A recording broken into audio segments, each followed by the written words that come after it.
വിലയിരുത്താൻ പറ്റുള്ളൂ. ശശി തരൂരിന്റെ പ്രസ്താവന സത്യത്തിൽ ഈ അടുത്ത ലോക്കൽ ബോഡി ഇലക്ഷനിൽ കോർപ്പറേഷൻ പഞ്ചായത്ത് തെരഞ്ഞെടുപ്പിനെ ഇത് സംബന്ധിച്ച് ഒരു ബാധിക്കില്ല. പക്ഷെ നിയമസഭ ഇലക്ഷനാണ് ഒരു ചെറിയ മാറ്റം. അത് നമുക്ക് പഞ്ചായത്ത് ഇലക്ഷൻ കഴിഞ്ഞാലേ പറയാൻ പറ്റും. ഇതാണ് ഈ വിഷയത്തിൽ. നമസ്കാരം. ആയിക്കോട്ടെ. നമ്മള് കഴിഞ്ഞ ദിവസങ്ങളിൽ ന്യൂസ് പേപ്പറുകളിലൊക്കെ വളരെ ഒരു വലിയൊരു തലക്കെട്ടോട് കൂടിയുള്ള ഒരു വാർത്ത എല്ലാവർക്കും കാണാൻ കഴിഞ്ഞിട്ടുണ്ട്. അതായത് നമ്മുടെ ഏറ്റവും ബുദ്ധിശാലിയായ വളരെ വിദ്യാസമ്പന്നനായ നമ്മുടെ കേരളത്തിന് അഭിമാനകരമായിട്ടുള്ള നേതാവ് ശശി തരൂർ, അദ്ദേഹം സ്വന്തം പാർട്ടിയിൽ നിന്നുകൊണ്ട് പാർട്ടിക്കെതിരായിട്ടുള്ള രീതിയിലുള്ള ഒരു പ്രസ്താവനകൾ, പാർട്ടിക്ക് എതിരെന്നല്ല പാർട്ടി എടുക്കേണ്ട നിലപാടിന്റെ എതിരഭിപ്രായത്തിലുള്ള ചില പ്രസ്താവനകൾ, ഓപ്പോസിഷൻ പാർട്ടിക്ക് അനുകൂലമാകുന്ന ചില പ്രസ്താവനകൾ ഇറക്കുണ്ടായിട്ടുണ്ട്. അപ്പോൾ ഇത് വാസ്തവത്തില് ആ ഓപ്പോസിഷൻ പാർട്ടി എന്ന് പറയുമ്പോൾ കേരള തലത്തിൽ ഓപ്പോസിഷൻ പാർട്ടി LDF ആണ്, കേന്ദ്ര തലത്തിൽ BJP ആണ്. ഈ രണ്ടു കൂട്ടർക്കും അതൊരു ഗുണകരമായിട്ടൊരു അവസ്ഥയിലേക്കാണ് അത് കാണുന്നത്. ഒപ്പം സ്വന്തം പാർട്ടിക്ക് പ്രതികൂലമായൊരു അവസ്ഥ. ഇത് വരാൻ പോകുന്ന തെരഞ്ഞെടുപ്പില്, അടുത്ത കേരള തദ്ദേശീയ തെരഞ്ഞെടുപ്പിലേക്ക് വരുമ്പോൾ ഇത് LDFന് ഒരു അനുകൂലമായിട്ടുള്ള ഒരു മാറ്റത്തിന് ഈ ഒരു പ്രസ്താവന കാരണഹേതുവാകും എന്നാണ് അറിയേണ്ടത്. സത്യത്തില് നമ്മുടെ കേരളത്തിലെ ജനങ്ങൾ വോട്ട് ചെയ്യുന്ന ഒരു പാറ്റേൺ ഉണ്ടെന്ന് കാലങ്ങളായിട്ട്. നമ്മള് കാലങ്ങളിൽ നമ്മൾ ഈ 140 നിയോജകമണ്ഡലത്തിലെ വോട്ടിനെ പഠിച്ച്, അതുപോലെ ഓരോ ജില്ലകളെ വോട്ടിനെ പഠിച്ചു വരുന്ന ആളുകൾക്ക് മാത്രം മനസ്സിലാക്കാൻ പറ്റുന്ന കാര്യം ശരിക്കും ഒരു പാറ്റേൺ ഉണ്ട്. ഈ പാറ്റേണിന് കാര്യമായിട്ട് മാറ്റമൊന്നും ഉണ്ടാവാനായിട്ട് പോകുന്നില്ല. കാരണം UDF, പ്രത്യേകിച്ച് കോൺഗ്രസ്, അവരുടെ ഗ്രൂപ്പ് തർക്കങ്ങള്, വിഷയങ്ങള്, എന്താ പറയാ, നേതാക്കന്മാർ തമ്മിലുള്ള തമ്മിലടി, ഇത്തരം വിഷയങ്ങൾ വരുമ്പോൾ UDFന്റെ അണികള്, സാധാരണ LDFന്റെ അണികൾ പോലെയല്ല UDFന്റെ അണി, അവർ വോട്ട് ചെയ്യാനേ തന്നെ പോവില്ലാണ്. പിന്നെ റിബൽ സ്ഥാനാർത്ഥികൾ, ഇത്തരം ഇതുകളൊക്കെ UDFലാണ് പൊതുവെ കൂടുതൽ വരിക. അത്തരം വിഷയങ്ങളും കൊണ്ട് ആണ് UDFന് എപ്പോഴും പ്രശ്നങ്ങൾ വരാറ്. ആ ഒരു പ്രശ്നം കൊണ്ട് തന്നെയാണ് ഇപ്രാവശ്യം എന്തെങ്കിലും നാശനഷ്ടം വരാൻ പോകുന്നത്. ശശി തരൂരിന്റെ പ്രസ്താവന കൊണ്ട് സത്യത്തിൽ ഒന്നും സംഭവിക്കാനായിട്ട് പോകുന്നില്ല. ഒരു ചോദ്യം ആഗ്രഹിക്കുന്നത്, ശശി തരൂർ എന്നൊരു വ്യക്തി ഇങ്ങനെ പ്രസ്താവിക്കുന്നുണ്ടെങ്കിൽ അതിനുള്ളിൽ എന്തെങ്കിലും ഒരു ചേതോവികാരം ഉണ്ടാവില്ലേ? അദ്ദേഹത്തിന് എന്തെങ്കിലും ഒരു അജണ്ട ഉണ്ടാവും? അല്ല, നമ്മള് അദ്ദേഹത്തിന് വ്യക്തമായിട്ട് ഗെയിം പ്ലാനും കാര്യങ്ങളൊക്കെ ഉണ്ട്. പക്ഷെ നമ്മൾ ചോദ്യം എന്ന് പറഞ്ഞ തെരഞ്ഞെടുപ്പിനെ സംബന്ധിച്ചാണല്ലോ നമ്മൾ ചോദിച്ചത്. അടുത്ത പഞ്ചായത്ത്, കോർപ്പറേഷൻ, നഗരസഭ തെരഞ്ഞെടുപ്പാണല്ലോ വരുന്നത്. ആ തെരഞ്ഞെടുപ്പിൽ ഈ ചോദ്യവും അല്ല അദ്ദേഹത്തിന്റെ ഉത്തരവും തമ്മിൽ ഒരിക്കലും അല്ല ഒരു അതിന്റെ ഫലം നിർണ്ണയിക്കുന്ന ഒരു ഘടകമായിട്ട് മാറില്ല. നേരെ മറിച്ച് നിയമസഭ ഇലക്ഷൻ വരുന്ന സമയമാണെങ്കിൽ ഒരു പക്ഷെ ഒരു ചേഞ്ചസ്, എന്തെങ്കിലും ഒരു ചേഞ്ചസ് വരും. പക്ഷെ പഞ്ചായത്ത്, ലോക്കൽ ബോഡി തെരഞ്ഞെടുപ്പിൽ അതിന് സാധ്യതയില്ല. അതേ ഒരു എക്സാമ്പിൾ പറയാം. നമ്മളിപ്പോ ഒരു എക്സാമ്പിൾ പറഞ്ഞുതരാം. ഇപ്പൊ നമ്മള് തിരുവനന്തപുരം ജില്ല, ശശി തരൂർ മത്സരിക്കുന്ന ജില്ലയാണ്. അവിടെ LDFന് ശരിക്കും പറഞ്ഞു കഴിഞ്ഞാൽ 37% വോട്ട് ഓൾറെഡി ഉണ്ടെന്ന്. അവിടെ UDFന് 31% വോട്ടേ ഉള്ളൂ. BJPക്ക് അവിടെ 28% വോട്ടുണ്ടെന്ന്. അപ്പൊ നോർമലി അവിടെ UDFും BJPയും തമ്മിലുള്ള വ്യത്യാസം വെറും 3%. LDFും UDFും തമ്മിലുള്ള വ്യത്യാസം 6%.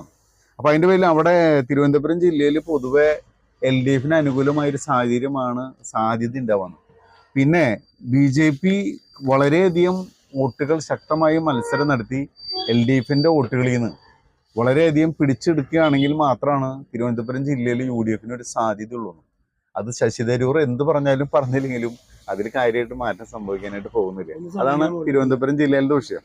ഇനി നമ്മൾ കൊല്ലം ജില്ല എടുക്കുകയാണെങ്കിൽ, കൊല്ലം ജില്ലയിൽ LDFന്റെ ഒരു 38% വോട്ട്, UDFന് ഒരു 37% വോട്ടാണ് നിലവിൽ അടിസ്ഥാന ബേസ് വോട്ട് നിൽക്കുന്നത്. BJPക്ക് 22% വോട്ട്. അവിടെ BJP ശക്തമായ വോട്ട് പിടിക്കുകയാണെങ്കിൽ മാത്രമാണ് UDFന് ഒരു സാധ്യതയുള്ളത്. അല്ലാന്നുണ്ടെങ്കിൽ കൊല്ലം ജില്ലയിലും LDFന് തന്നെയാണ് അനുകൂല സാധ്യത. അവിടെയും ശശി തരൂറിന്റെ വിഷയം അവിടെ ഉത്ഭവിക്കുന്നില്ല. ഇനി നമ്മൾ ആലപ്പുഴ പിടിക്കാം. LDFന് അവിടെ 38% വോട്ട് ഉറപ്പായിട്ട് കിട്ടുന്ന പൊസിഷൻ ഉണ്ടെന്ന്. UDFന് അവിടെയും 37% വോട്ടാണുള്ളത്. BJPക്ക് അവിടെ 25% വോട്ട്.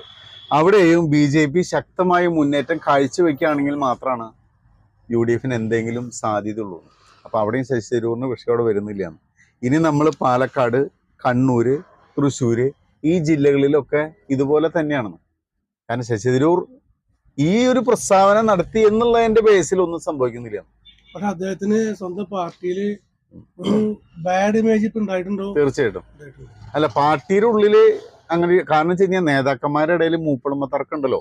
അടുത്ത മുഖ്യമന്ത്രി സ്ഥാനാർത്ഥി ആവാനായിട്ട് ശശി തരൂര് രംഗത്ത് വരികയാണെങ്കിൽ, ഈ പ്രസ്താവനയ്ക്ക് മുന്നാണെങ്കിൽ ഇവിടെ കേരളത്തിലെ ഒരു മുഖ്യമന്ത്രി സ്ഥാനാർത്ഥി എന്ന നിലയിൽ ഏറ്റവും കൂടുതൽ യു ഡി എഫിന്റെ ബേസ് വോട്ട് വിട്ടിട്ട് എക്സ്ട്രാ വോട്ട് സമാഹരിക്കാൻ കഴിയുന്ന ഒരു നേതാവാണ് ശശി തരൂർ. കാരണം ചെറുപ്പക്കാരായ പുതുതലമുറയിലെ ആളുകൾ, വോട്ട് ചെയ്യാതെ ഇരിക്കുന്ന വളരെയധികം ആളുകൾ, അവരൊക്കെ വന്ന് വോട്ട് ചെയ്യാൻ സാധ്യതയുള്ള ഒരു വ്യക്തിയാണ് ശശി തരൂർ. അതുകൊണ്ട് ഏറ്റവും കൂടുതൽ മുഖ്യമന്ത്രി സ്ഥാനാർത്ഥി എന്ന രീതിയിൽ ഇവിടെ കേരളത്തിൽ ഒരു ഇലക്ഷൻ വെക്കുകയാണെങ്കിൽ ഏറ്റവും കൂടുതൽ വോട്ട് നേടാൻ ചാൻസ് ഉള്ള ആള് ശശി തരൂറാണ്. അതിൽ യാതൊരു സംശയവുമില്ല. അതുകൊണ്ട് മറ്റുള്ള നേതാക്കന്മാർക്ക് പൊതുവെ അദ്ദേഹത്തോട് ഒരു എന്താ പറയുക, ചെറിയൊരു അനിഷ്ടം ഉണ്ടായിരിക്കാം ഉള്ളില്. അപ്പോൾ അദ്ദേഹത്തിനെ മുഖ്യ ലൈനിലേക്ക് അടുപ്പിക്കാത്തൊരവസ്ഥ ഒരു പക്ഷെ ഉണ്ടായിരിക്കാം. പക്ഷെ മുഖ്യമന്ത്രി പോലും ഇദ്ദേഹത്തിന്റെ പ്രസ്താവനയെ വളരെയധികം പ്രകീർത്തിക്കുകയാണ് ഉണ്ടായിട്ടുള്ളത്. ഇല്ല, അത് സ്വാഭാവികമായിട്ട് കോൺഗ്രസിന്റെ ഉള്ളിൽ ഒരു പ്രശ്നം ഉണ്ടാകുമ്പോൾ സ്വാഭാവികമായിട്ട് അത് ചൂഷണം ചെയ്യാനായിട്ട് അതിപ്പോ ആ രീതിയിൽ നമ്മൾ അതിനെ കണ്ടാൽ മതി.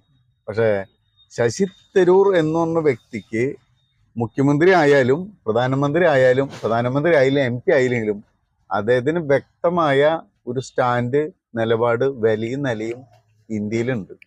ആരും ആളെ അംഗീകരിച്ചില്ലെങ്കിലും അംഗീകരിക്കാതിരുന്നാലും. കാരണം മറ്റുള്ള ഏത് വ്യക്തിയേക്കാളും വിട്ടൊരു വ്യക്തമായിട്ട് നിലപാടുണ്ട്. അദ്ദേഹത്തിന്റെ പിന്നിൽ ചെറുപ്പക്കാർ വളരെയധികം ഉണ്ട്.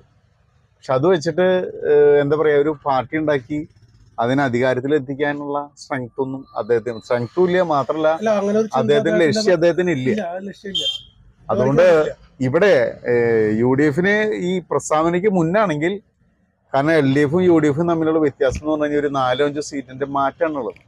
അങ്ങനത്തെ ഒരു അവസ്ഥയിൽ ശശി തരൂരിനെ പോലെ ഒരാൾ ഫ്രണ്ടിൽ നിൽക്കുകയാണെങ്കിൽ ഒരു പുതിയ തലമുറയുടെ ഒരു വോട്ടിനെ സമാഹരിച്ച് എന്താ പറയാ UDF അധികാരത്തിൽ എത്താനുള്ള ചാൻസ് കൂടുതലുണ്ടായിരുന്നു, സാധ്യത ഉണ്ടായിരുന്നു. ആ സാധ്യത ഇപ്പോഴത്തെ പ്രസ്താവനകൾ കൊണ്ട് താൽക്കാലികമായിട്ട് കെട്ടടങ്ങിയെന്നാണ് നമുക്ക് പറയാൻ പറ്റുള്ളൂ.